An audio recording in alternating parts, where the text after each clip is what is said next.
Our mics are on. Great.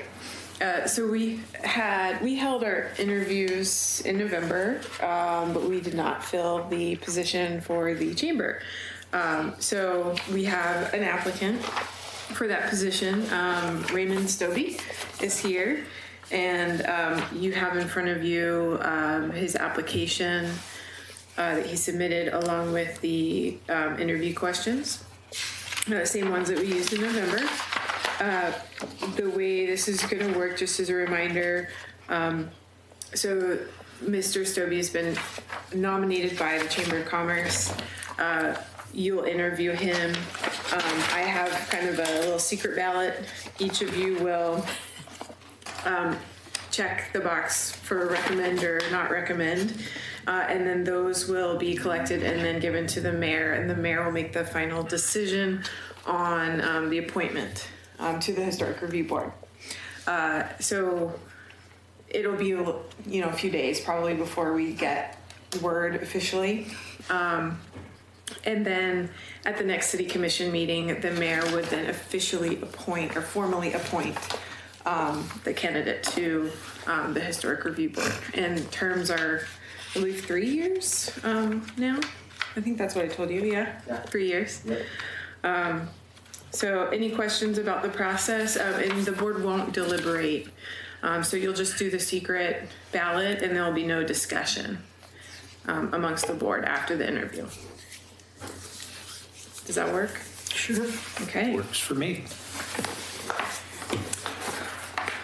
Would you like to come forward, Mr. Stobbe? Why not?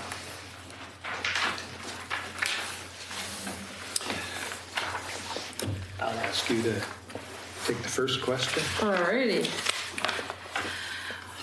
Why are you applying for a position on the Historic Review Board?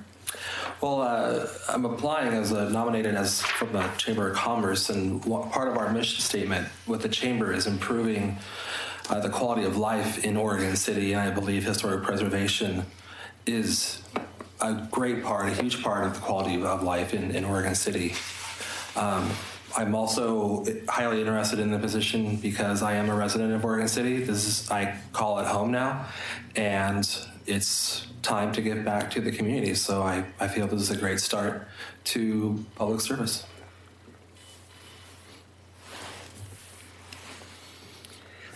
What is your background in historical preservation? I've been a baker for about 17 years. Have very limited experience in historic preservation. Lending is hard to do when it comes to historic preservation, although I haven't done much lending. I have been a resource to individuals throughout Clackamas County and Multnomah County when it comes to historic preservation.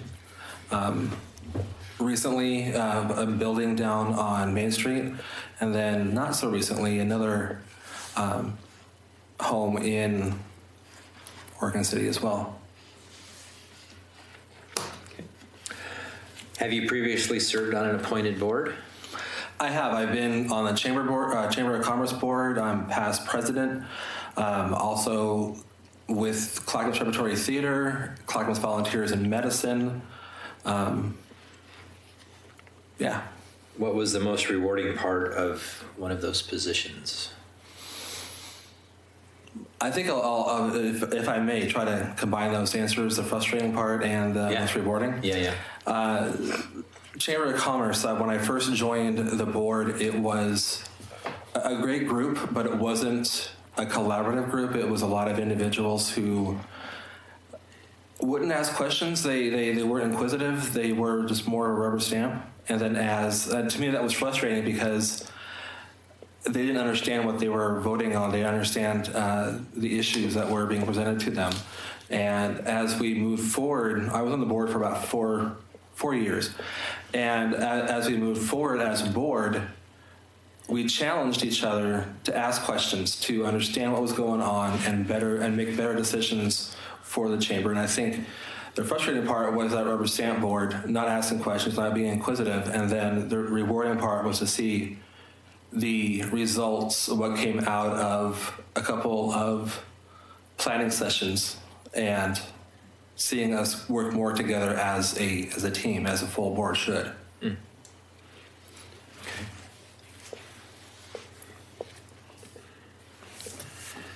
Just on me now. My Number turn. 4. It's on you. It's all, All right. all you, Grant. How would you approach a potential contentious hearing, knowing that there are passionate opinions on both sides of the issue? Let them talk. Let them speak. I think the most, in my experience, one of the most frustrating items is that people aren't allowed or don't get the opportunity to speak and get heard and be heard. And I think a lot of times that's what they want. They want to be heard. They want their opinion, their voice to be heard. And by letting that happen, I think resolutions can happen easier. Does it go back to me? It is Sure. back to you, Claire. I've got a follow up actually on that one. If I can go off script just for a moment, but Yeah. how would you say that you would balance that need to be heard with the process, the rules, the regulations that surround the hearings? This being a quasi judicial board. I think if we let the parties speak their mind, we as a board will be able to make better recommendations and fully explain or better explain why those decisions were made. And I think the parties will have will receive those decisions better because they were heard. Thank you. All right. And in reference, just going back on one of these others, you said you didn't have too much background in historic preservation, but you're willing to get I'm willing to learn. juiced up and, Oh yeah, and ready for that. absolutely. What do you believe is the role between the HRB and the neighborhood associations? The neighborhood associations, I believe, because they have an interest a vested interest in their neighborhood and where they live, where they work, where they play. And I think that with the HRB, it is our duty to enforce the guidelines set forth so when a project does come forth, yeah, I'll end it there, actually. Lost my train of thought on that question. That's all right. So, So you know it meets once a month. It could be anywhere from 6 o'clock till 9 o'clock, preferably 10. as early as possible. True. But you really don't have any architectural background per se. No. Yeah. But you would have a desire to serve. Desire to serve, absolutely. Got it. As you can see by the application and resume, I'm definitely willing and definitely want to serve. And there was one, I didn't fill it on the application. Thinking on the way here, I also serve as vice chair on the Hillendale Neighborhood Association and alternate on the CIC. Just started on that this year. So with the things that you're involved in, you'd have time to do this. Gotcha. Anything else you'd like to add? I'm excited to serve, and I hope you'll have me on the board. gonna Thank have you a for steep coming. learning curve. Yeah, but I have a good mentor. Okay. And now you will Yeah. pass out the secret. Yes, ballots and and, before I do that, I want to just, I meant to say before we started that while some of the, positions on the board do require a lot of background knowledge and experience, the chamber position isn't meant to require a lot of experience in historic preservation. And so I just want to make sure that that's understood. Oh, yeah. Thank you. Thanks for your time. Thanks, Sean.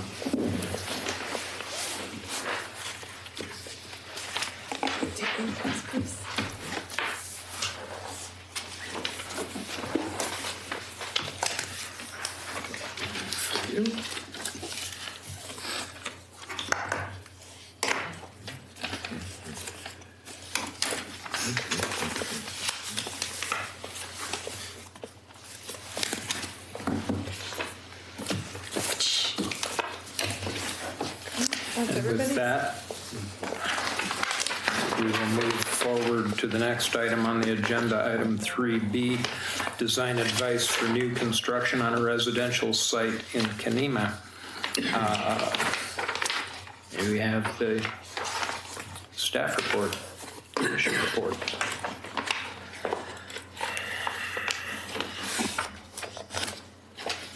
Yes, and I'm going to try and get our lighting system. Oh, the mood lighting? So we can see the. Oh, What's at least there's not a whole lot.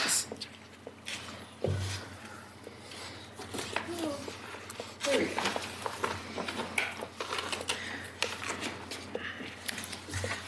Okay, so we've got a design advice item for a new single-family home in the Kenema National Register District. And so the owners or applicants are here, and I'll say a few things and then kind of let you guys speak. Maybe the best way to do this would be for me to just give you the facts. Yes. And then you all can come up, and then I've got a couple of staff comments that I'd like to share, just as some initial kind of items that I noted, and then the board can discuss. Does that work okay? Very good.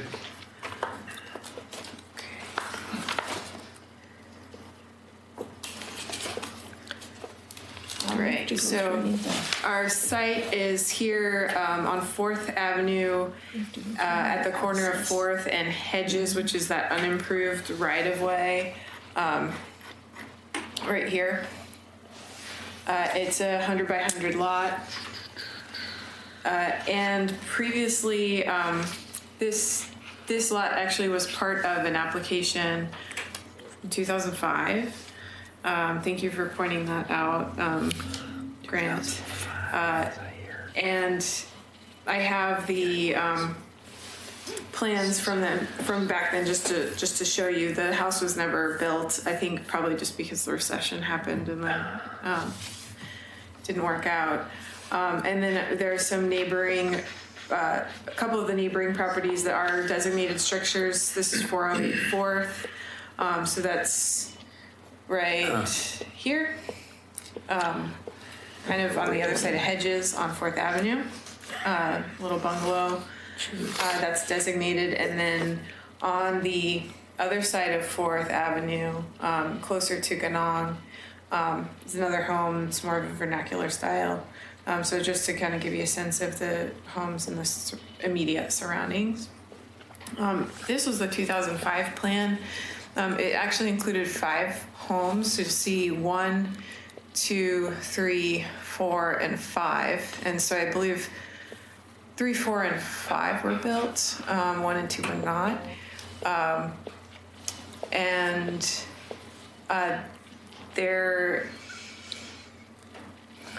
This was the plan for that lot number 2, which is the lot we're looking at now. So it was a bungalow style back then. The design guidelines were a little bit different in 2005. So I just want to make sure that we're aware we're not working under the same exact design guidelines. But for this plan, the house was actually facing Hedges. So the front elevation that you're looking at actually faced Hedges, and then the left elevation was what you would have seen from 4th Avenue. And there was a detached garage in the plan as well. So I will. Could you go back to the lot one, please? The site plan? I mean, with the different. This one's drawing. Yeah. And it's lot 2? Lot 2. Is that right? Yep. Yeah. Right here. Because I saw this 2. That wasn't right. Yeah, that's right. And we did actually, the board last year approved a home on this lot. So that'll be under construction, probably coming up later this year.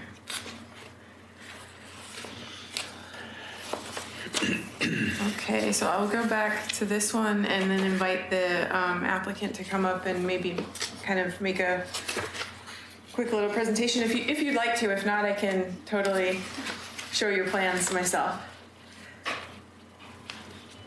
You just want to show them, or have they seen the Yeah. plan? Okay. Yes, everything that you submitted to me was included in their agenda packet. Oh. Is it all right if there's 3 of us up here? Yeah. Sure.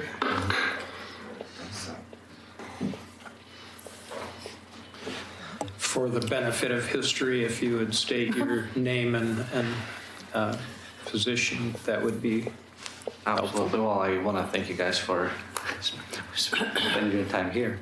My name is Igor. I am the owner. This is my wife. We bought that lot just earlier last year. And we have been residents of Oregon City for over a decade. We just live over by Holcomb.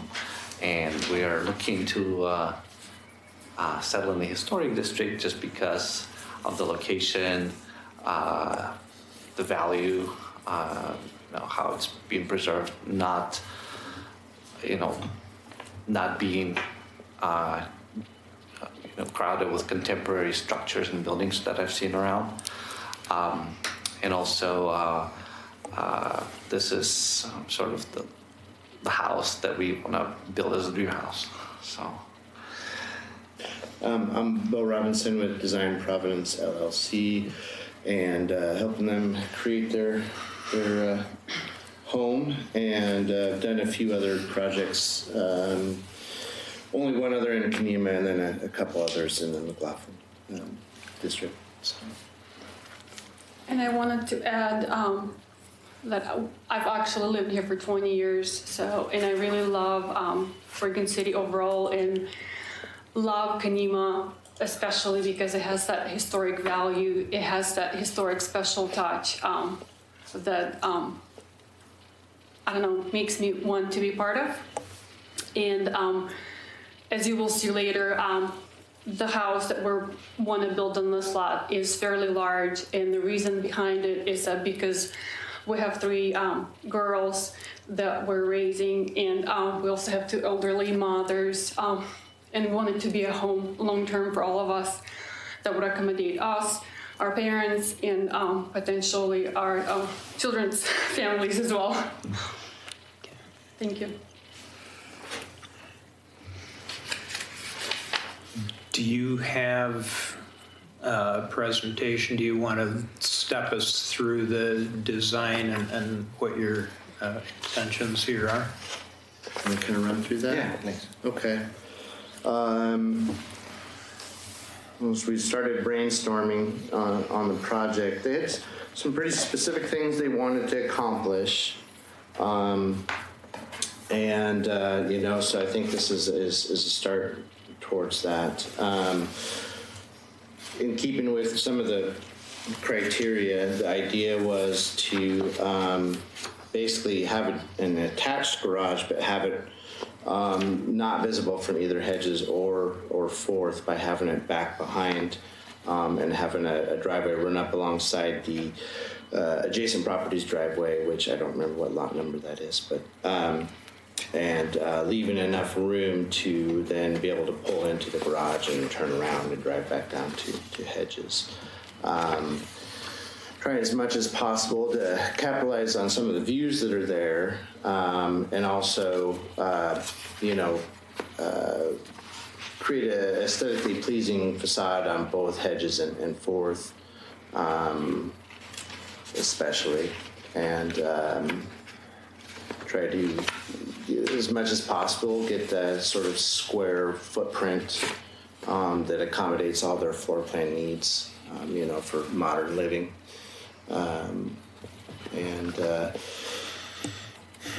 Beyond that, I think we're looking for some input, to help kind of massage it into keeping with what's traditionally looked for there. Do you know right off what the square footage approximately will be? Right around 3,000 living space. Is that? Yeah. Okay. Yeah. I was just going to ask. What's the footprint, do you know? Actually, that's a good question. I don't have that on there. It is to scale though, so let me grab. I'm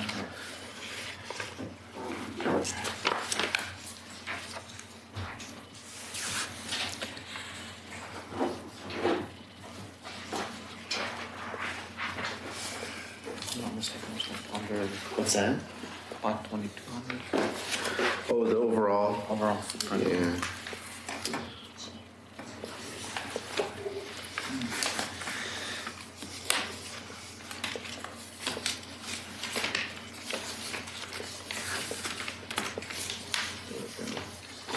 I'll just kind of rough that out. Yeah. I need to start bringing reading glasses. 48 by 50. 48 by 50, so it's a 2,400. 25. Yeah, approximately. What's that? That's after Oh, yeah, right. It's about 21% to this. Sure. Yeah, this would be 24. So we have some room dimensions, but Would you like me to show the elevations Oh, sure. on the screen? no. So that would be off of 4th Street. And then off of Hedges. Yeah. That'd be kind of tucked back behind. On the same thing. That would be on kind of a. Right now, there's nothing adjacent to that. facing down an alley in between.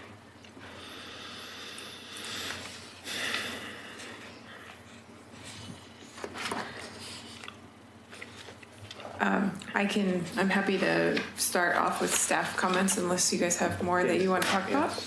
Okay. That'd be great.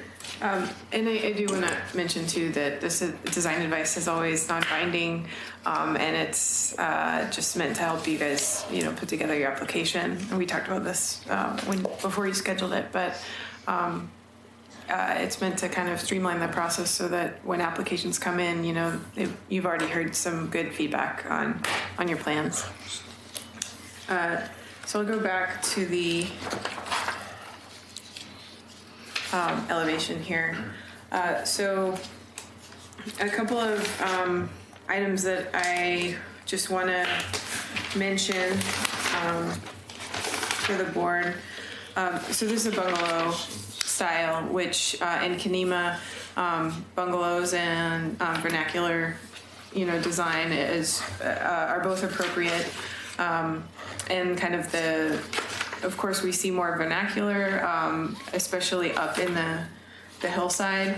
But we do see bungalows. There's a one right across the way, across Hedges.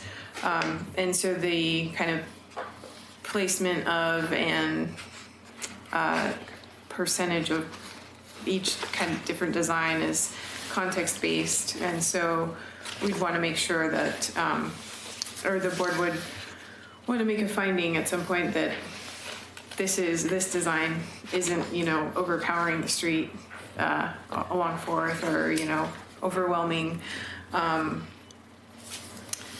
the area with, too many bungalows, I guess, in one area. But I don't see an issue with that at all in this case. So the typically we don't see attached garages. I know there have been a couple that have been approved recently. Those were very specific circumstances when there was a natural resource overlay, a stream that actually ran through the property. Really unique case. And so I would just caution that, attached garages are rare and really don't fit with the guidelines. The massing of the front facade is a little bit big just because of the hillside, and looking up from 4th, we typically want to see a 1.5 story massing, and this is really more of a 3-story. And so that bottom portion, to really reduce as much as possible would be best. The footprint is a little bit big for a bungalow as well. I think what we saw previously in the, like what was proposed in 2005, for example, was a little bit more appropriate as far as the footprint and the massing goes. One potential strategy for this lot could be to face the house towards hedges. That would be appropriate, and I'll show you guys the 2 pages that I'm kind of referring to in the design guidelines document that kind of lay out some of these guidelines that I'm referring to. Let's see. So if the house faced hedges, then we would be looking at that from 4th. The other one, sorry. West. The other one? That one. No, that's what's on his now. She's saying if we rotated it, but then Yeah. that it would complete the whole house would change if that were the case Would it? too. Yeah. Okay. So because we'd probably actually rotate the roof line Yeah. back the other way, because you could have theoretically you can have a bungalow with the roof either gabled towards the street or shedded towards the street, right? So it's going to be a matter of capitalizing on some windows on the upper level for the views and whatnot. Okay. So as far as the site goes, I circled the guideline up there that talks about houses may face the front or the side, depending on the topography. And I think if the massing can be reduced by facing the house towards hedges, then that might be a good strategy. And then down at the bottom, I just note that accessory buildings are typically detached. As far as a building form, there are some kind of proportions that we would want to try and meet. I don't know that the current house is, I think it's a little bit, the ratio is not going to be quite there with the existing design. So that's height to width ratio and then height to depth. And for the porch, I think you have a prominent front porch with simple posts, and so the kind of bulky posts at the bottom might want to modify that design a little bit. And then the dormers on the front, usually there's a single dormer, so maybe just the shed dormer, maybe not all 3. That shed dormer in the middle would be absolutely appropriate. That's but easy. Maybe not all 3. And then this open gable here, the open gable is probably not typical. Maybe a closed or no gable. But from there, I will go ahead and let the board add to and disagree with me or agree with me on those. The first thing that strikes me is the size of the structure. And that's not that there isn't some precedent. Yeah. The Fellows House is 4,200 square feet. The Cochran House is, I don't know how many. It's way over 3,000. I know those two are. I believe the house where Fox Engineering exceeds 3,000. Wouldn't guarantee that. All 3 of those are down in the commercial district on McLaughlin. But I don't think that there's a residential structure up on the hill that is close to that. So is it okay if I talk? Sure, I'm absolutely. sorry, I don't That's wanna- what this is. Yeah. Okay. This house that was just recently completed, it's at the corner of 4th and Yeah. 712 4th is the address. it's a pretty big footprint. And it has a garage facing 4th. I believe its square footage is 2,600. And that went through a lot of iterations before it was arrived at that particular house. And that one especially, that was actually the one I was mentioning that With the was garages. recently approved with the garage. There's a stream on that property, and so where they could place the house was very, very limited, and there wasn't anywhere to put a second detached garage. And then the only access that was possible was actually through the property in front of them, which I think lucky for in this situation, it was owned by a family member, and so they were able to get an easement for the driveway up the hill to that garage. So there's a really unique situation with the stream on that property and kind of the constraints around that, and getting access for a driveway. And so I wouldn't necessarily use that as a precedent for anything else in Kenema. Nevertheless, it's a two-car garage visible from 4th Street. Yeah, it's, Whereas what we're trying to do is completely conceal a garage so you can't really even see it unless you hike up a 50-foot driveway. right. So, if you're comparing the two, I would say that what we're after here is actually, exceedingly more beneficial than what's going on that one, potentially. As far as it being attached. I think the goal would be to not see a garage or a modern type garage, right? So I think we're sort of accomplishing that. And if we detach it, we might actually be exposing the garage more to be invisible from the street. So I think we could get the look of basically a bungalow with no garage, theoretically, for all intents and purposes, with what we're trying to do right now. So given the design guidelines for Kenema, I would highly suggest that unless there were extenuating circumstances that justified adding an attached garage, that you submit as a detached garage. That gives you the highest likelihood of getting approval. But shouldn't the goals be the important thing as opposed to a set guideline? I mean, the intent should be the most important thing of it, theoretically, right? So one thing to understand about the process is that the design guidelines basically give you a de facto approval. So if you follow them exactly, then that's pretty much a cookie cutter. You can move through the process without any burden. If you divert from the design guidelines, the burden shifts to you to give us evidence why that should be acceptable or why that deviation should be allowed. Gotcha. Yeah, I see what you're trying to do. It's a large house. You're trying to accomplish a lot of things in a box. It's basically a very large tract home with bungalow elements that are applied to it. It's not really a historic looking house. Right. It doesn't have the integrity of what could be a craftsman or a bungalow. It is very large in massing. I totally get what you want to do. However, by the size and the scale of it and the elements that you have here, they're not hitting the point. I think you're there, but it's not going to be something that you can probably make fly.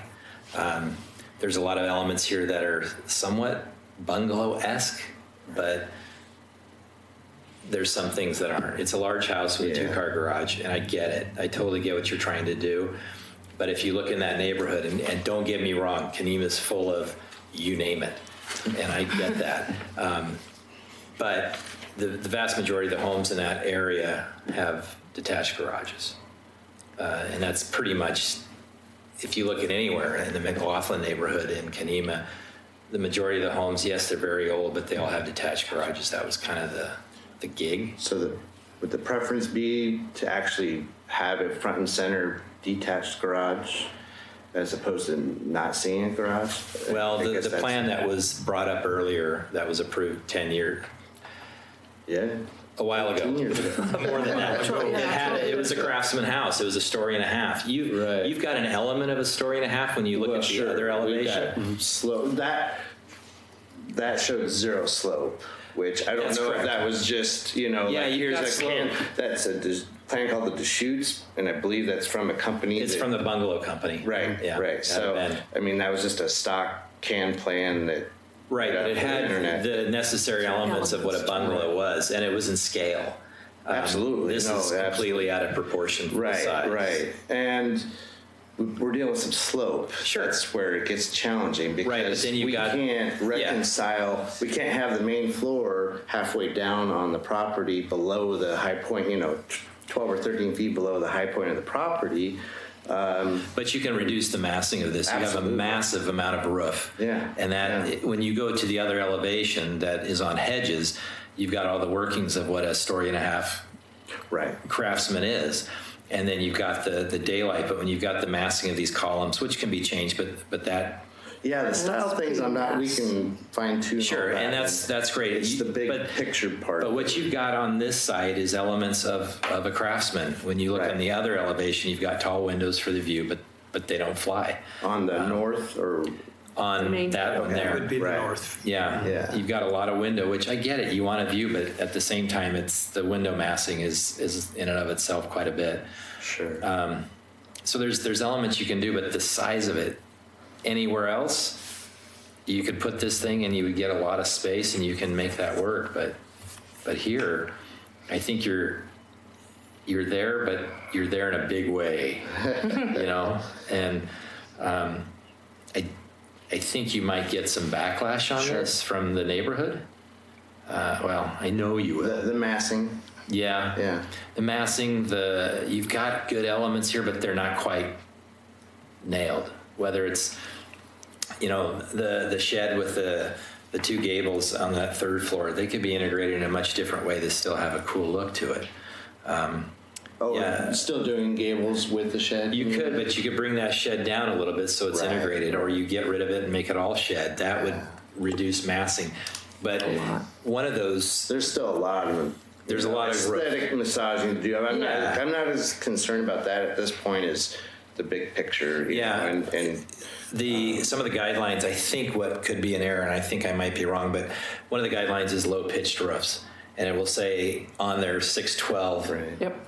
But it says 612 minimum. It really should say 612 maximum, because typically a bungalow would be in the 4 to 5 range for a pitch. but would that be more? Those would be more on the gables that are exposed to the street, as opposed to the story and a half portion would be normally up at Sometimes, 8 or yeah. 9. Like your side, it could be higher than that, but I sometimes wonder on that guideline if it's supposed to be minimum, because low Supposed to be pitch roof maximum. means Yeah. 3 to 4 to 5 to 6. You get beyond that, you're starting to get into a different style. Right. But you're right, on a story and a half, typically that bigger gable. Needs some space up there to. But sometimes it's usually about a 6 to around there, because a 6 is still a little steep, and then your sheds are much lower. But I think there's elements, but it's big, and Right. I think you might get pushback because the garage is part of the house. Because basically, like I said, it's a big tract home with bungalow elements that are just kind of applied, but not really authentic. Okay. But I'm only saying that because I know the neighborhood really well, as Right, far as right. what you're up against and what you're gonna have to come back and back and back for. When context is taken into account, is the context of the adjacent newer homes also taken into account? The massing of the two newer Well, bungalows? you could say that, but you could also say, what about that really good-looking fourplex from the 70s? Does that come into context? Is that any different than what was just built a year ago? I don't think so, because everything has to be taken in and of itself for what it is. Right, but I'm talking specifically about bungalow plans that were built after this 2005 approval, or maybe previous to that are a fairly significant amount of massing to them. Some of them that are on the very steep roads where you got to go down those stairs That's what to get this to those is. things. Yeah, I mean, So, Go ahead. No, go ahead. I'm probably talking too much. yeah, so I don't think that per se that building a larger home, because we understand that the intent is that this is a family home. We've approved some smaller homes, some cottages, some larger homes. There's a mix in Kenema, and I think that's appropriate. So you can have a larger home that will meet your needs. So I don't think our intent is to try to pull you away from that. No. However, yeah, I think there's some ways to break up the massing into that side garage. those plans that were approved before and some of those other larger homes that are in that area there, the garage does have, it's a story and a half, so it has a kind of an ADU-like space above it. That, and because there's other examples of that there and stuff, I think that would perhaps be appropriate and would maybe give you a way to keep some accessory space, but break up the massing there and make that a little bit appropriate. So that's a way you could maybe gain a little bit. Speaking to the height, so I would agree that the way this is drawn, and I understand that you have some challenging elevations, is that, and I don't want to cause you unnecessary rework, but if you feel like you need the height, perhaps you might go with more of the vernacular style than the bungalow style, because one of the defining elements of the bungalow is that it's a story and a half, or it's low. It emphasizes the horizontal over the vertical. So you might look at some of that too. When we did the vernacular down the street, they have a steeper pitch. Smaller footprint, and we barely got that through with the smaller footprint. So the thought was with the bungalow is that we could get actually a little bit larger footprint. Yeah, but you've got a full 2 stories in a bungalow like look, because the massing's so big that second floor is probably a full flat ceiling height space because it's so big, instead of trying to hunker it all down below the main body of the house. But again, we're just talking. It's just helping. Maybe you think about it, but I think we could get there. It's just got to push some stuff. Yeah, and the board's not a perpetual keep coming back till you get it right thing either. But I think whatever is being said is probably based on what maybe even what Grant said. There's a lot of guidelines that have to be met, and if you can meet those, it's a smooth sail. But then you've also got the neighborhood association to deal with, which My probably biggest question, and it's that elevation that's up there right now, is that because of the slope, and entrance and everything, no matter what we do, there's ways to mitigate it, and that we can mitigate a little. That's what my question was. Landscaping. Landscaping. Can we do some vegetation to minimize that? Can we actually artificially bring some grades up a little bit with some rockeries and that sort of thing to get some less like a terrace facade, sort of thing, going down to 4th. And, just try to pull 4 or 5 feet of building facade out of it, and maybe we can drop the main ridge, drop that pitch enough and still get enough square footage up there. What is that pitch? Do you know? It's an 8 that on the side there. And I don't know that would be with staff, but you could mitigate things by terraced rockery that starts at 4th and goes up so that you can still achieve what you want, but it feels like it's a little not so tall and right, yeah. But that's a cost, right? But it's a way to reduce these big tall columns and funky stuff. And but I think if you were to ask anybody, they'd say you gotta figure out the garage gig, because that'll probably be a big deal. But and I agree with that. An ADU would be great. I can only deal with my in-laws for so long in the same house. The other question, which it could be done other ways, I suppose, but having porch on that north side also helps diffuse the facade in a sense. Yeah. As opposed to if there was no porch over there, then that's just all siding. Right. Oh, you probably want that. It's just you have such great elements on the west elevation, but it's big. Yeah, and even if you were to turn this thing, with the front here with the garage on the side, you could still achieve something. You could change the roof pitch. You could do any number of things, like what Kelly was saying. You could make the front of the house on hedges. So I think actually, in my experience, having the shed roof on a higher side of the building actually helps mitigate the feel of an ominous facade, because if you turn the gables towards 4th on the north side, that's just that much more siding that you're introducing into that height. So having it as a roof material then transition into siding material actually helps kind of break that up. So I think I like the idea of keeping the roof line, no matter what we do with what's underneath it, kind of keeping that, more shedded on the north and gabled on the west. Yeah, you could still hunker the roof down more. Yeah, To yeah, I reduce the think that's- massing. I think we can drop that down. That's, If you could drop it down to even a 6 or 7, and I think that would help. I think, and I don't know what's allowed, but yeah, if there's a way to do landscaping to soften it, on the north side there. yeah. But Okay. I still think And is it, I don't know how much you guys get into it's not gonna work. the front door placement in regards to what's considered front and, from a zoning standpoint and stuff like that. I don't know if any of that matters so much for you guys as opposed to. So I did read your question there, and as far as the code and that sort of thing, we don't perhaps so much care about. But I would say on that entry that it doesn't if you do face towards 4th Avenue, you wouldn't necessarily need to have a huge staircase all the way down to 4th Avenue. However, I would say that it should probably be functional in some way. So if it does come down off to the side to gain to the west side there of the house or something, that it shouldn't just be a decorative element only, or a porch that has no actual, it's not actually a front door from a design standpoint. Okay. What's the address? Is it on Hedges or 4th? There is no address yet for this lot. Because Hedges is technically a lot, though it looks like a flag lot. I mean, a street. It's like it's a street, but it doesn't go through. Right. But it has that illusion of a flag lot, essentially. Because you know what I'm saying? Like in a sort of a sense,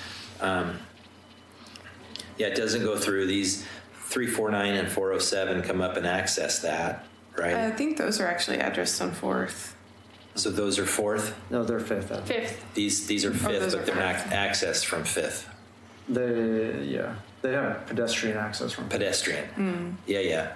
But so this lot would be. Would it be 4th? It would be 4th. I think so. It would be 516 or 316.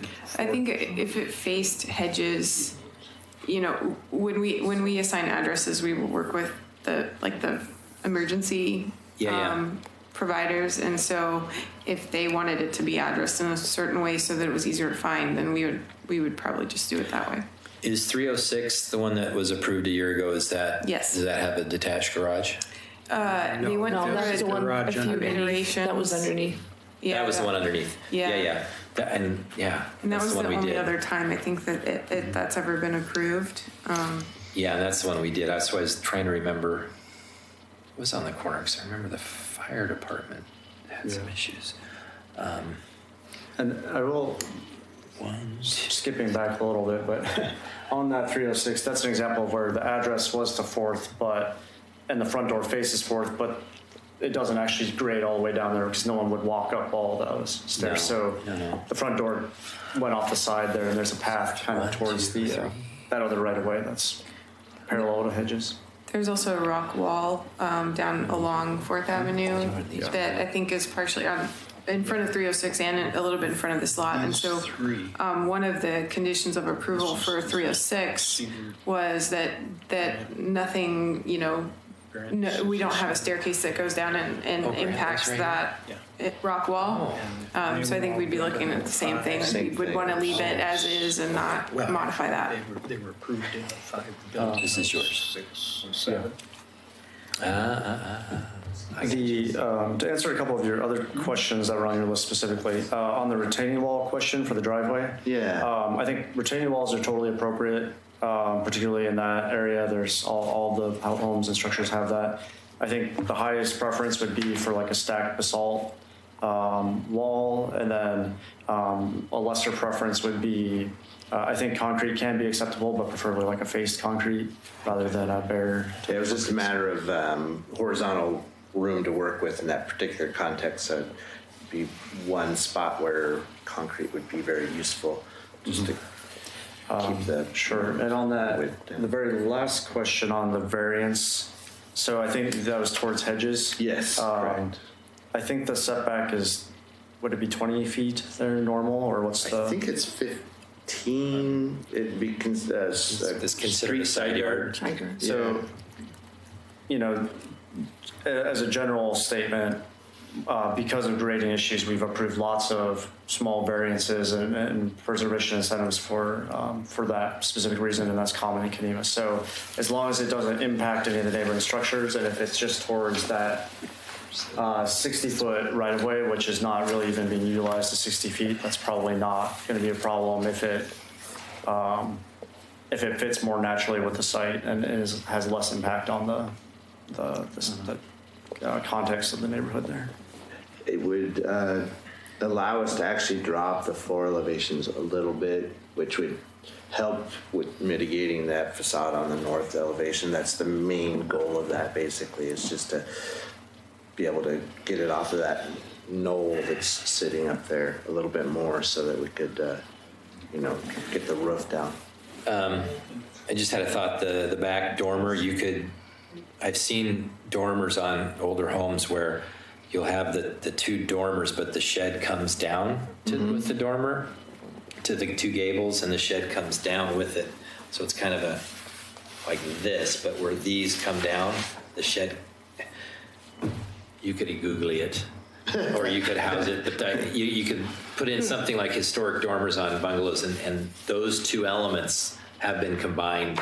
Well, that's what I've seen, something like that. I think where I went more into the roof pitch on those gables was too steep. It's more of in the shingle style from the 1890s, turn of the century kind of a thing, when the shingle style was kind of getting on, and the precursor to the craftsman style. But you could do something there that you could have those two gables with the shed coming down with the bank of windows right there. And can I go to that elevation real quick? So where you've got those three windows right there, you could actually bring that shed forward so it meets those two gables, and they create a valley there. But that could be a facade all the way across on the same plane, and then you could just have a bank of windows. Yeah, it would actually blend in. Yeah, right? If you had smaller windows going through there, that gives it more of a shed look with those gables. But you bring the gables pitch down just a little bit more, right? And it would actually look a little bit better instead of having that higher shed roof ridge coming down to the gable. And then, the porch open gable there, if you're going to have something there, it would have to probably be closed in, which it would even be more appropriate to keep a soffit to that back patio, and that gable not be open but closed. Yeah, we're just trying to get a little more light in there. Yeah, but if, there are some bungalows that have that open. It is kind of a up and down, but knee braces help tremendously, like you have on the side. But I think if you were to come back with something showing that elevation on the lower part raised up, so the columns aren't so tall and they need to be simpler, and then with the roof pitch coming down, lower a titch, and then maybe even if you could shrink this thing 15%. So the garage is good then, right? No, I didn't say. Nobody said that.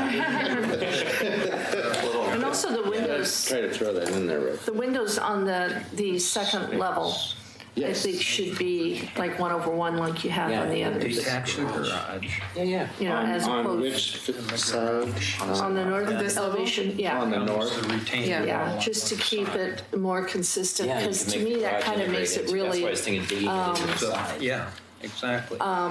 And by it sticks out more, doing away and with that. without it being on the double hung windows. And Oh, I got kind of lazy there. Because you need that entry. Okay, the- maybe the entry, but look what it does to this elevation. So sticking with the double hung. Double look, hung. Absolutely. and If you can I bring was struck this with roof the come down to here. I was struck with the massing also, and also the height of the columns. They, Can you go to the floor plan?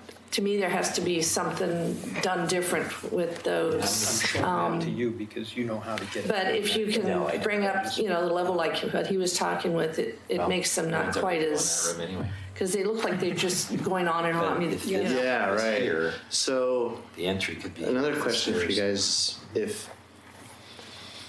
would you almost prefer that the bottom side of that was actually more just screened, and instead of having the space under the deck going back to the building facade, we had it screened with siding and had plants up against it? Would that almost be a preference? No, that would add more massing to it. Okay. You're trying to keep it simple with just posts going Okay. up there. Yeah. But plantings and rockery, but Ken's got an idea. This is just an idea, just a thought. This is something to think about.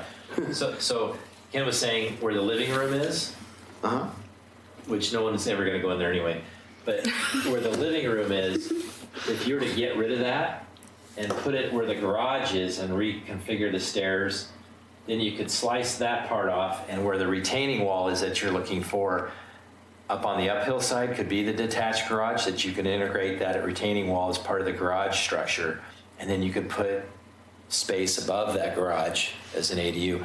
But And then could we put a bridge across? What's that? Can we put a bridge across to tie it together?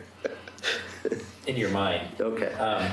Yeah, you could think. Yeah, it's a good idea, but it's a good idea that living room, whether you use it or not, could be brought over here with a little grander staircase that could make a little bit more curve, and that could be your entry. But then that gives you more space here for a drive with the garage back here, because if you got to dig into that hillside for retaining, make the garage, Part of that. two birds with one stone. And then you don't need the hammerhead to turn around when you get out of the garage. You don't need a hammerhead. You've got in and out straight shot.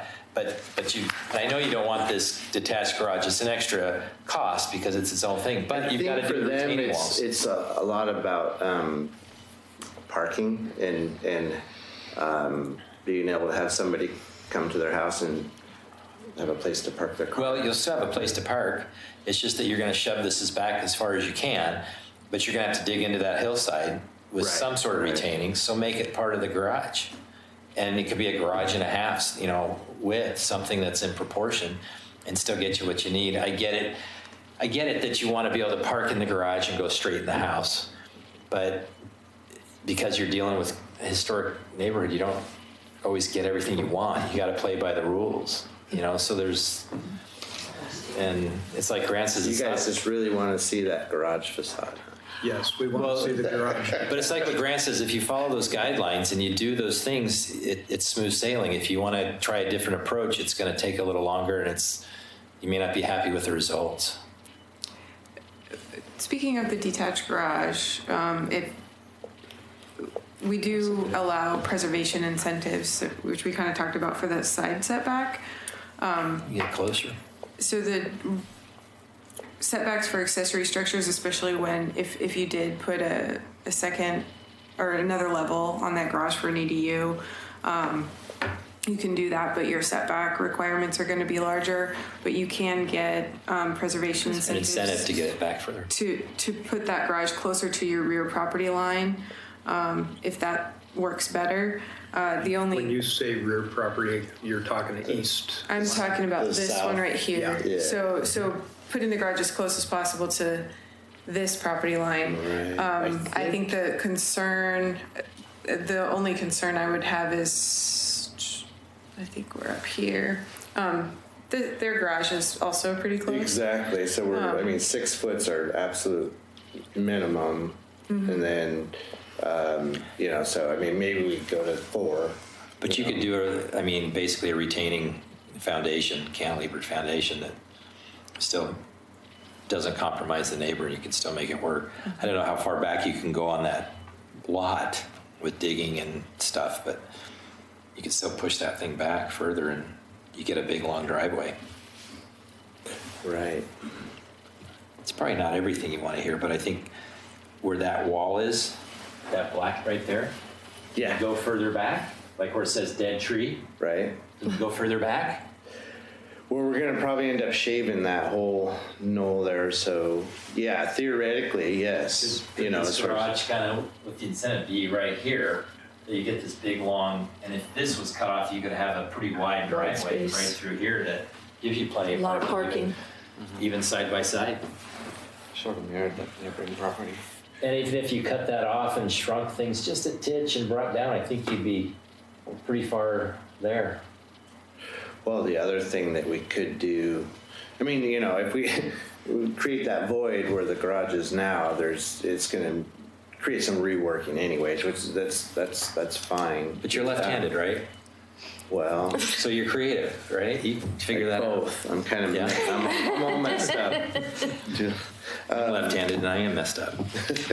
So So what I'm getting at is I think it theoretically could be a benefit because like Ken had said that we'd be able to pull the whole building a little bit towards the south as well. So getting it off of minimizing the high point to low point differential there. Yep, And then yep. you'd be able to bring it down some. Yeah. So it's a bunch of stuff you got to do, Right. but it's all fun. Back to the drawing Fun, board. yeah. But I hope that helps. I don't know. Everybody wants to be constructive, and I can tell you, everybody here wants to make it happen. Absolutely. Yeah. But there's just got to be some tweaks. I mean, we're all here to make sure it does happen, not be a stumbling block. But The attached garage. know all of what we said. Yeah. You know, I think if you keep doing something persistently enough, it eventually just And the becomes roof pitch. Yeah. norm, right? So, okay. Yeah.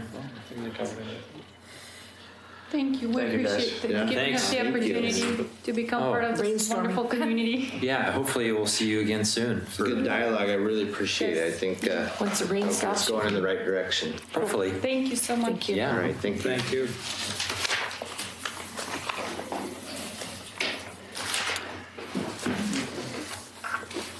Item 3C on the agenda is a change to a grant request that we approved at 402 John Adams. And we'll start with a staff report on that. Yeah, so this was back in October. We had a grant request for porch repair here. There were 2 bids submitted, and if you recall, one of them we realized, thanks to John, that was not licensed in Oregon, and so the applicant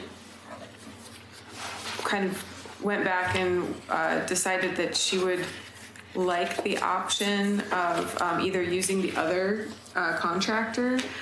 She wasn't planning on using them, but then when the other contractor kind of couldn't qualify, that she was kind of stuck with them. So she wants a little bit more flexibility and would like to get permission to do the work herself with family.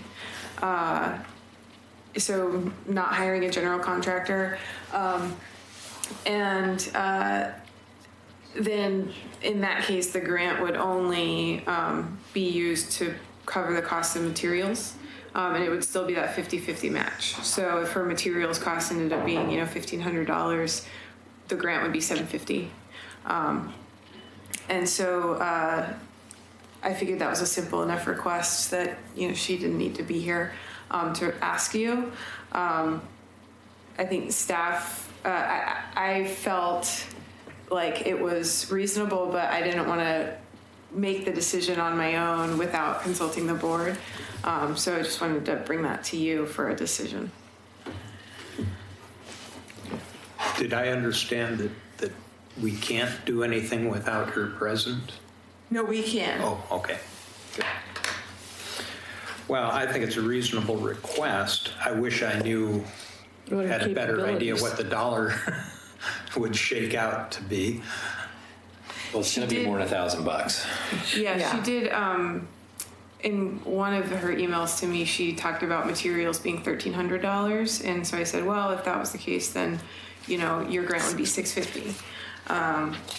And so I don't think that she knows exactly what the cost is.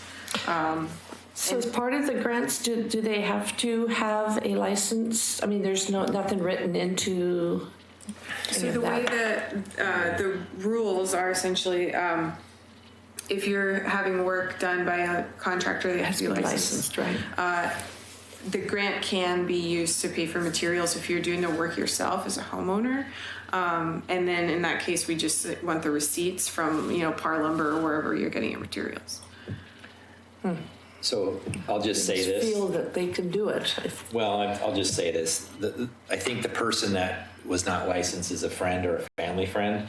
So I'm wondering if, as I mentioned, that she may be circumventing this to get the Right. money to still help him instead of the licensed guy, which, as I told Kelly, the difference between the two bids is $340.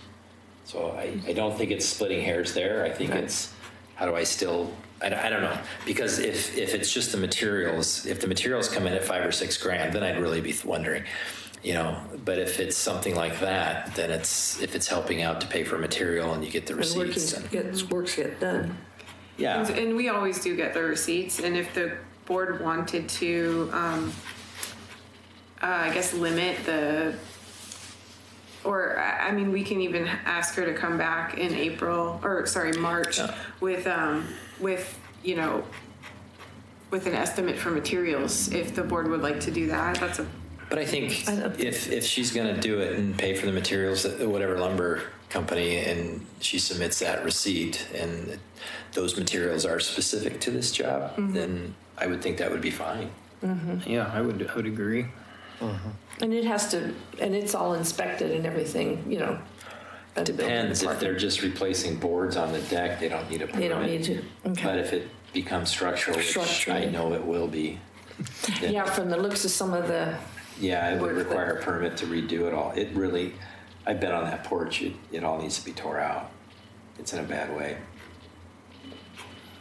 it's not just floorboards, it's what's underneath. But all they estimated structural. so far was just the surface. Yeah. Yeah, because they haven't gotten into, But if that requires a permit, if it's a unlicensed contractor, the unlicensed contractor would ask the homeowner to pay for the materials and get the permit. So, so that he could do it without getting in. right, and then she would call for the inspections. And I only say it's because I've seen it time and time again, and I'm very sensitive to that. So, I don't know. I want to help her out. So I would err on the side of helping her out, I think. I think I would too. Yeah. Do we need a motion or? Yes, we do. Yeah.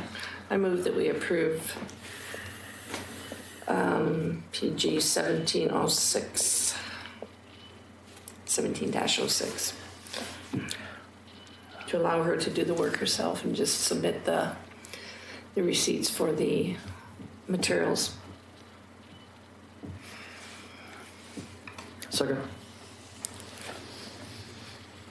Moved and seconded. Will you poll the board members? Board Member Blythe, Aye. Board Member McLaughlin, Aye. Board Member Met, Aye. Chair Basinger. Aye. The motion carries and we'll move forward. Item 4, final item on the agenda, communication. I do have a couple things. Good. So our next meeting in March is spring break week. So it's March 27th. Is everyone available? Well, I just want to make sure that we'll have a quorum. Christina is planning on being here. She's available. And so if we'll have a quorum, then we can go ahead and move forward with that date. I'm in. I think I'll be here. Okay. I know for sure I'm leaving somewhere. I know I have to leave Thursday, but if I think I'll be around. Okay. Yeah, I expect to be here. Okay. That's at a minimum. I think I'm going to be here. Okay. I may be up in Seattle, Okay. so We, Where will you be? holding our little one. yeah. Finding out life's not all about you anymore. So we will have 2 hearings. We may get some design advice, we may get some grants in, but we definitely have 2 applications. One is for 203 3rd Avenue. We did design advice for a garage with an ADU on top, and then in addition to the existing home there. right on 3rd Avenue in Kenema, right by the entrance to the park. So that is coming in for March, and then the church, formerly known as Atkinson, next to the library, they have a very small application for a sign on the facade, a wall sign on the building. On the daycare part? No, on the old church? On the original building, yeah. So kind of above the entry. And so It's on right John now they're Adams' actually side? under code enforcement because they put banners up. Banners are not permitted on historic designated structures or within the historic district, I think, at all. And so, they've been asked to take the banner down. They want to make it into a proper sign. So they want to put it on the building, and they're going to come and ask for approval for that. So you will actually see some hearings in March. Kelly, is it on the 6th Street side or on the John? I think they have Adams? one on each facade. Ooh. Okay, so I will go ahead and put the newspaper notices in for those hearings in March, expecting that we'll have a quorum. Christina will be here. We turned in our certified local government grant last week. That included the survey for the Promenade Park, so boundary and a topo survey. It included programming, kind of like walking tours and workshops or lectures for Preservation Month in 2019. And then I have the funding for Claire. Claire wanted to go to the conference in April. And so we should hear back very soon regarding that. So I should make my reservations? I would go ahead and Where was that again? Yeah, I think registration's probably open at this point. So I think it was a Where is it again? it's in Bend. Oh, that's right. So we asked for funding for one person to go in April this year. And then for next year, I asked for funding for 2 people. But it's flexible so that if there are, if we want to switch it and do 2 people this year, we can switch it. If we want to potentially do some other conference, someone wants to go to a different conference instead of the Oregon one next year, it's flexible, but essentially we have funding for people to go to conferences / trainings.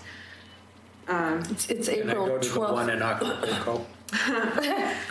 It's April 12th, 13th, and 14th. Oh, I'm fin clipping with scouts at the beach. So I went to one many years ago, and I thought it was, and some of the topics are really Yeah.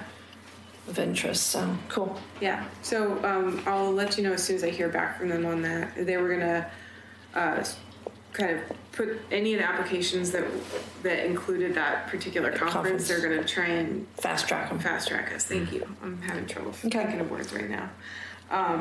So I'll get on and Yeah, get in there. and then that's all I've got. Other than Christina will be here for the next 4 or so meetings. And there probably won't be any special kind of work sessions. It will just be dealing with any applications that come in. Cool.